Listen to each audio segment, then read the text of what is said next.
Le président de la République félicite dans un tweet les Émirats arabes unis pour le lancement réussi de l'exposition internationale Expo 2020 Dubaï. Le comité interministériel chargé du suivi de la pandémie du Covid-19 adopte de nouvelles mesures sanitaires au niveau des points d'entrée frontaliers pour éviter la propagation des souches mutées. Ouverture de la première session parlementaire ordinaire pour l'année 2021-2022 et le président de l'Assemblée nationale appelle les acteurs de l'échiquier politique à l'aube d'une concertation globale à renoncer à la haine. Bonsoir mesdames, mesdemoiselles et messieurs, merci de vous joindre à nous. Pour se prémunir de la Covid-19, faites-vous vacciner, respectez les mesures barrières.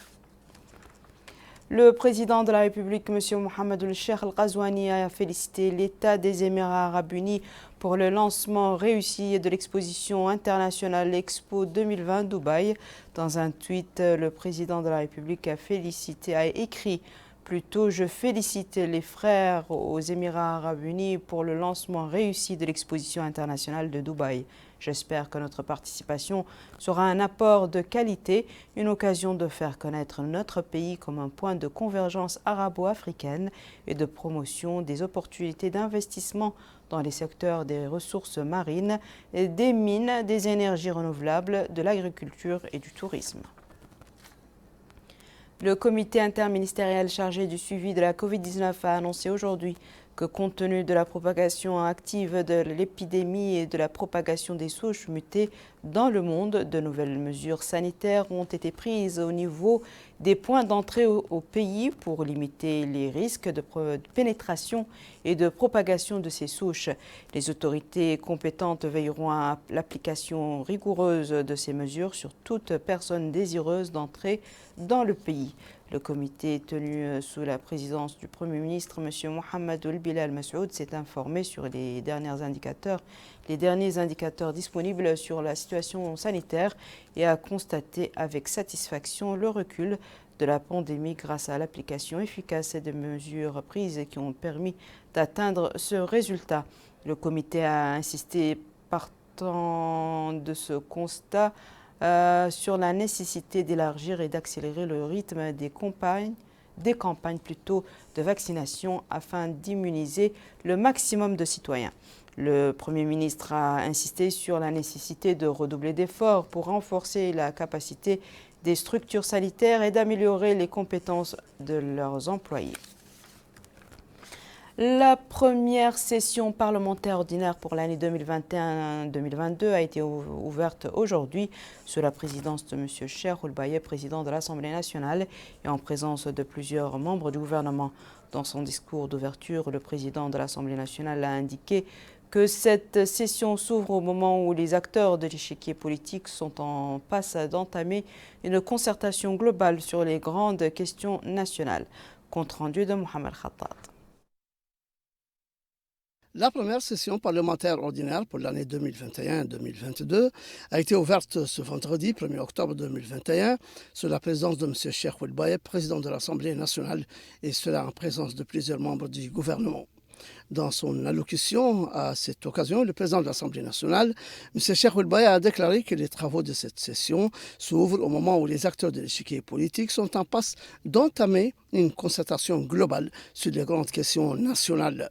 Il a formulé le vœu de voir cette concertation aboutir à des résultats tangibles qui soient à la hauteur des aspirations des citoyens et des attentes des leaders d'opinion, en mettant fin au discours de la haine et de la discrimination qui ne servent que les intérêts égoïstes de leurs auteurs et en barrant le chemin aux fauteurs de division dont les tendances sectaires sont en contradiction avec le concept de l'État.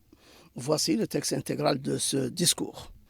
Au nom de Dieu, le miséricordieux, et que les prières et la paix soient sur son noble prophète, Mohammed sallallahu alayhi wa sallam, messieurs les ministres, collègues, députés, frères, sœurs. Au début de mon intervention, je ne peux manquer de souhaiter à mes collègues députés un bon retour après des vacances parlementaires que j'espère avoir été l'occasion de revenir dans vos circonscriptions pour examiner de près les préoccupations des citoyens afin de nous les transmettre lors de nos travaux et discussions prévues pour la session en cours. Messieurs les ministres, collègues députés, les travaux de cette session s'ouvrent au moment où les acteurs de l'échiquier politique sont en passe d'entamer une concertation concertation globale sur les grandes questions nationales. Aussi, je formule le vœu de voir cette concertation aboutir à des résultats tangibles qui soient à la hauteur des aspirations des citoyens et des attentes des leaders d'opinion et mettre fin au discours de la haine et de la discrimination qui ne servent que les intérêts égoïstes de leurs auteurs et barrer le chemin aux fauteurs de division dont les tendances sectaires sont en contradiction avec le concept de l'État. Il n'y a pas de place pour ceux-ci parmi nous et ils doivent être bannis de la scène politique nationale et arrêtés à leurs limites par la force de la loi au lieu d'être récompensés et voir leur approche ignorée car ils représentent un grand danger pour la cohésion sociale et compromet le progrès et la marche vers un État civil et la stabilité du pays. Dans ce contexte, il est nécessaire de protéger le prestige et l'aura de l'État et de faire face à tout ce qui est censé porter atteinte à ces constantes. Monsieur le ministre, collègues députés, nous ne sommes qu'à quelques jours de la date d'ouverture de l'année scolaire 2021-2022 et à cette occasion, je ne peux qu'insister une fois de plus sur la nécessité de consentir des efforts concertés afin d'assurer un environnement scolaire sûr et immunisé contre les différentes formes de déviation au demeurant étrangères à notre société et devenir une menace constante pour son existence et sa survie. Ici, je lance un appel aux associations de parents d'élèves, au personnel éducatif national et aux services de sécurité à travailler dur pour freiner la propagation de la drogue et à tenir bon face aux gangs criminels qui exploitent les enfants et les exposent à la dérive et à la perversion, ce qui a récemment eu pour effet une propagation injustifiée et inconnue jusque-là de crimes étrangers à notre société, dont les auteurs ne sont autres que des mineurs qui n'ont pas dépassé les 18 ans. Ces jeunes-là sont des victimes que nous avons été incapables de protéger, les laissant à la merci de réseaux criminels qui les manipulent à souhait. Leur punition seule ne suffit pas. Il convient plutôt de rechercher les grands criminels et les punir sévèrement selon les lois applicables et mettre à jour ces lois si elles ne sont pas dissuasives. Enfin, et conformément à l'article 52 de la Constitution et à l'article 54 du règlement intérieur de l'Assemblée nationale, je déclare avec la bénédiction d'Allah l'ouverture de la première session ordinaire de l'année parlementaire 2021-2022 en souhaitant à nos travaux plein succès et à notre pays davantage de progrès et de prospérité. Direction à la wilaya du Guidi Maqa où le ministre de l'Intérieur et de la décentralisation, M. Mohamed Salim Merzoug, a présidé aujourd'hui à Sidi Babi dans le cadre de la visite de prise de contact et d'information qu'il entreprend dans la wilaya du Guidi Maqa, une série de réunions avec les autorités administratives et sécuritaires, les chefs des services régionaux, les élus, les acteurs et la société civile de la wilaya. Compte rendu de Bokar Bailaba. L'État est déterminé pour que chaque Mauritanien puisse jouir de la prospérité dans un État de droit. Telle est la quintessence de la déclaration du ministre de l'Intérieur et de la décentralisation, Mohamed Salim Merzoug, lors de la réunion tenue à Sidi Babi avec les autorités administratives et sécuritaires, les chefs de services régionaux, les élus, les acteurs de la société civile de la wilaya de Guidi Maqa. Ainsi, il a indiqué que la mise en œuvre de réformes structurantes et la recherche de solutions aux défis sont la base de l'action du président de la République pour développer le pays. Il a insisté sur l'accomplissement du devoir national dans l'intérêt du citoyen, dans un esprit de coordination entre les services régionaux, avant de renouveler la détermination du gouvernement à appliquer la politique de rapprochement des services de l'État des populations et la mise à leur disposition des moyens dont ils disposent.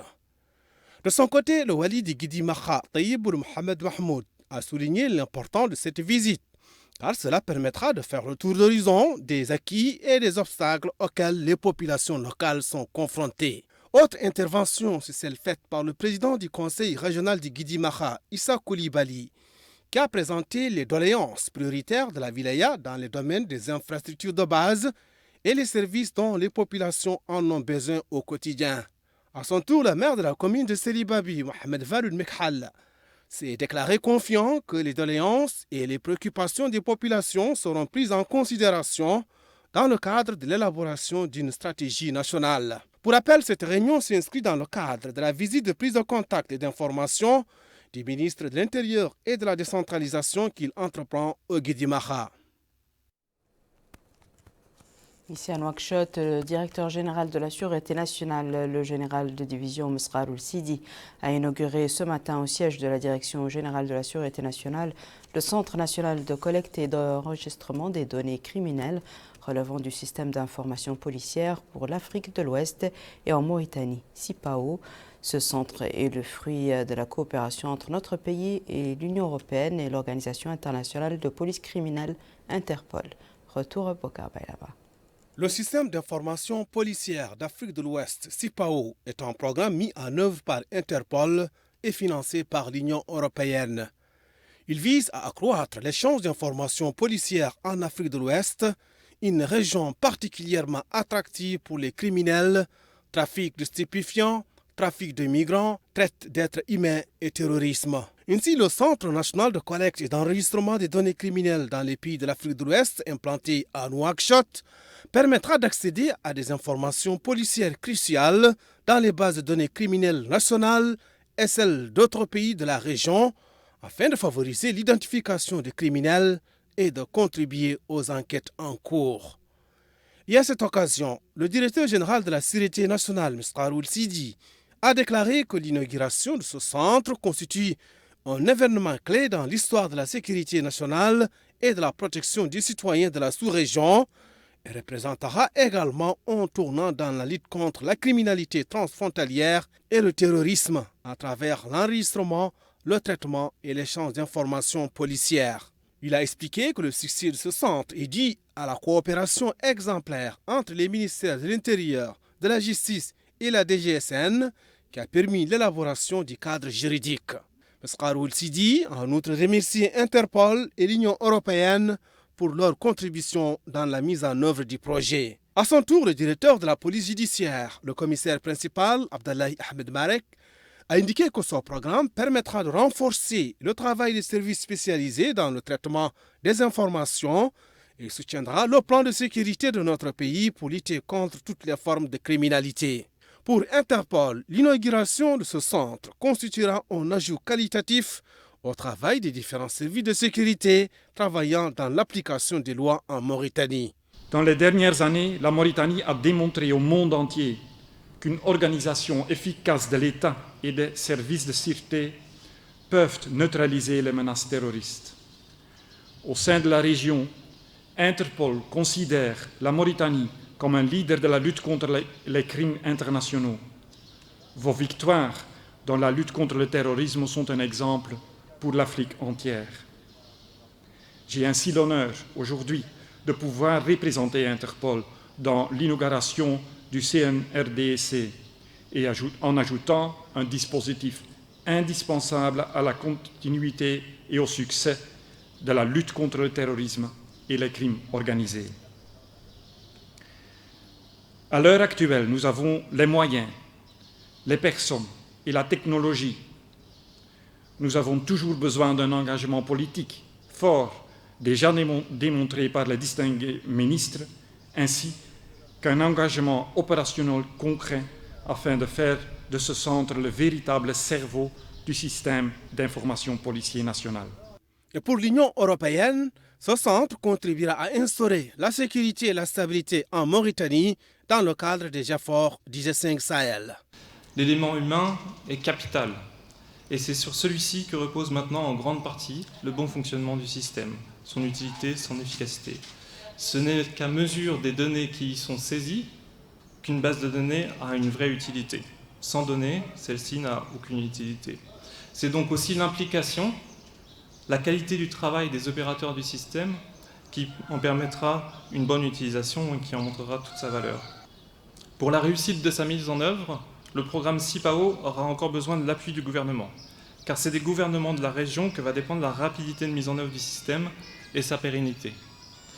Outre le soutien politique, un engagement continuera d'être nécessaire en termes de ressources humaines et de budget sécurisé, car il s'agit d'efforts à effectuer sur le long terme, sans lesquels nous ne gagnerons pas cette bataille contre la criminalité. Au terme de la cérémonie d'inauguration, le directeur exécutif d'Interpol a remis une attestation de reconnaissance au directeur général de la Sûreté nationale. Il a en outre remis 2 médailles, l'une au directeur de la police judiciaire et l'autre à l'expert judiciaire du nouveau Centre national de collecte et d'enregistrement des données criminelles dans les pays d'Afrique de l'Ouest. Le ministère de l'Emploi et de la Formation professionnelle a lancé ce matin à Nouakchott-Ouest la caravane de sensibilisation pour l'entrée aux écoles de formation professionnelle sur l'ensemble du territoire national pour l'année scolaire 2021-2022. Mohamed Khattab.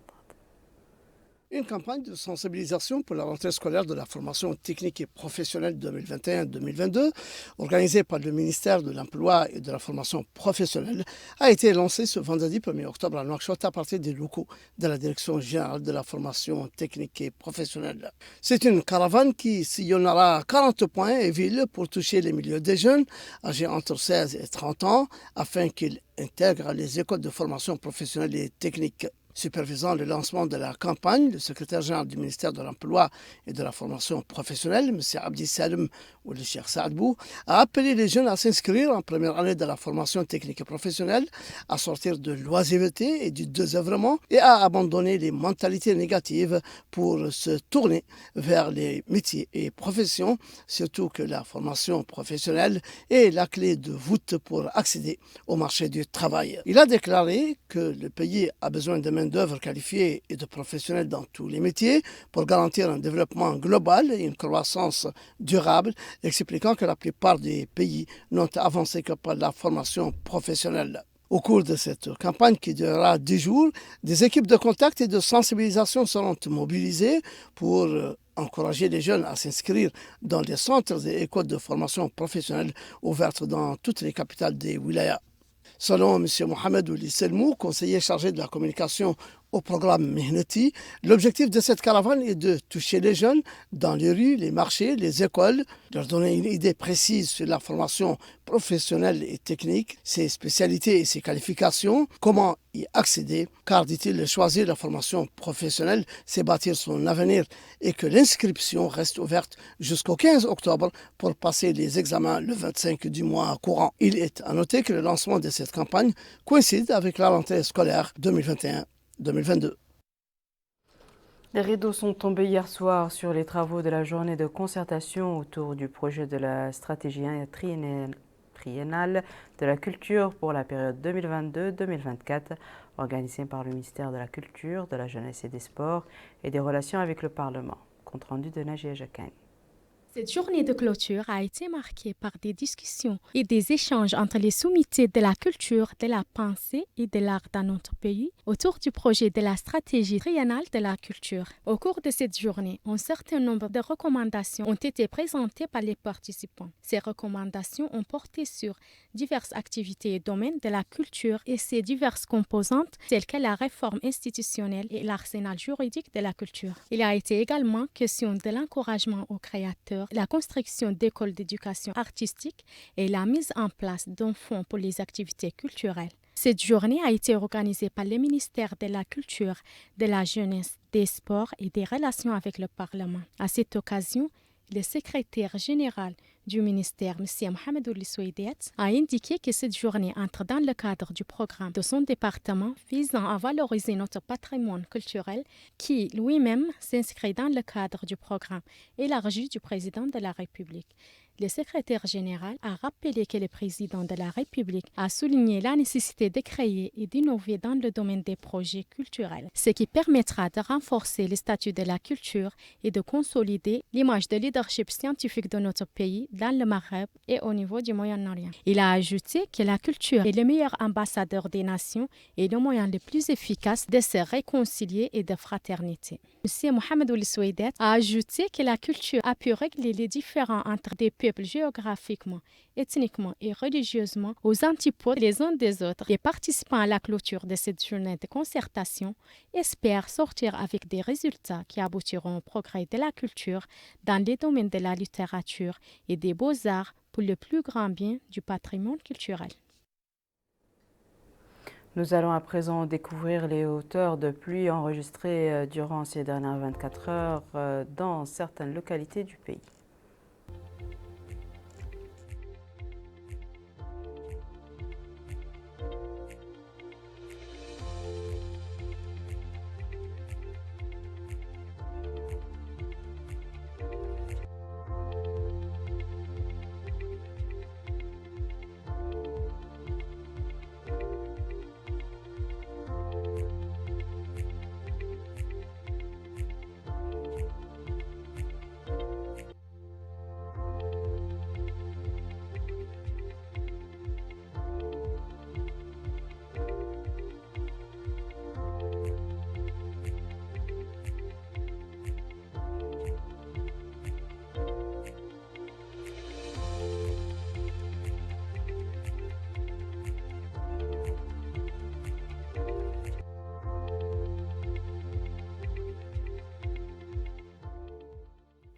Je vous invite à présent à prendre connaissance de la dernière situation épidémiologique relative à la pandémie de la Covid-19 dans notre pays avec le bulletin quotidien du ministère de la Santé.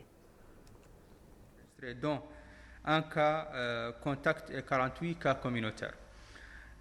Nous avons aussi enregistré 82 nouvelles guérisons durant les dernières 24 heures et un nouveau décès. Le cumul de cas positifs enregistrés depuis le début de la pandémie est de 36 079, le cumul de guérisons est de 34 715 et le cumul de décès est de 776.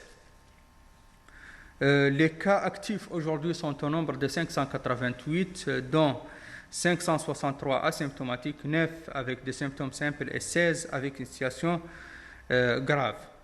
La répartition des nouveaux cas positifs par Muqata'a, 3 ont été enregistrés à Tamchikat, 1 à Barkewel, 1 à Boumdé, 3 à Boutilmit, 4 à Arkiz, 1 à Oujef, 3 nouveaux cas à Atar, 2 à Shingiti, 1 à Chami, 1 à Nouadhibou, 3 à Tijij, 1 à un nouveau cas à Birmagrain et un nouveau cas à Fderik. 3 à Zouarat, 3 à Gjoujed, 2 à Oksar, 8 à Tevrakzena, 1 à Darnaïm, 1 à Tayart, 2 à Toujouni, un nouveau cas enregistré à Aravat et 2 à Riyad.